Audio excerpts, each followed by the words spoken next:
Alright, my problem. Gets power all the way to the starter, but the starter is unable to turn the, I believe the starter clutch, starter flywheel.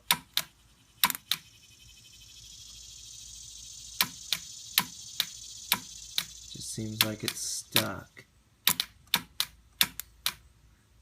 It looks like it's moving, it's rolling backwards.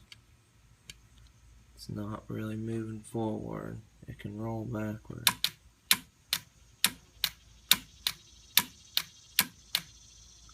Any ideas? I can put it in high, which is, it's a 3-speed with reverse, put it in 3rd gear, and I can move the wheels forward and backward. So I don't believe it is locked up. However, I don't know. Any suggestions would be helpful. Thank you.